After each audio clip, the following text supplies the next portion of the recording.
Hey guys, welcome back to the farm. As promised, I've got a artsy video again for you today. This one is chainsaw carving. My daughter asked me to do a bunny rabbit because she loves them. So check this one out, guys.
Sawdust all over my face.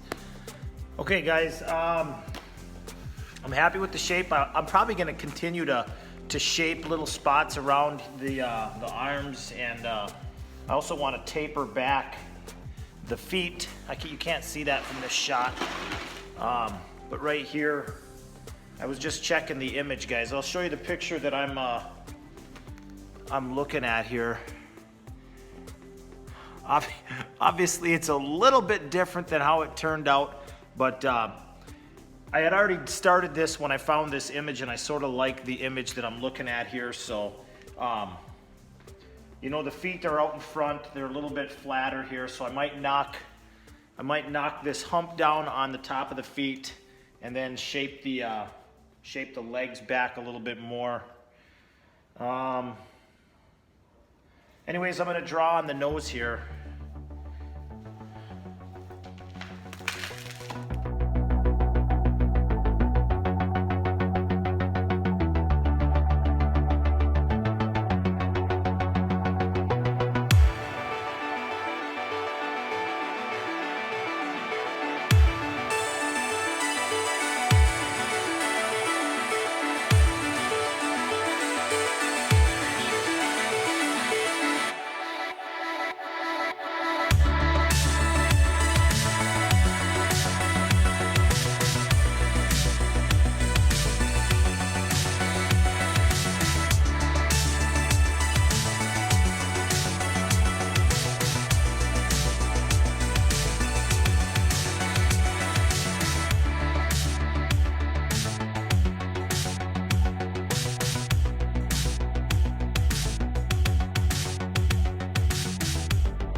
Okay, guys, so here's the finished product. I'm gonna end up doing a little bit more work around the bunny's mouth, but overall it turned out pretty good. It's basically the same, for anybody that's ever chainsaw carved, it's basically the same design as if you're doing a bear, just with pointier ears.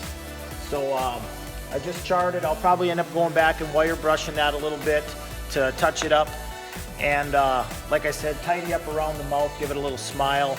And otherwise, that's it, guys. That's the finished product. I hope you enjoyed the video. Thanks for watching. We'll catch you next time.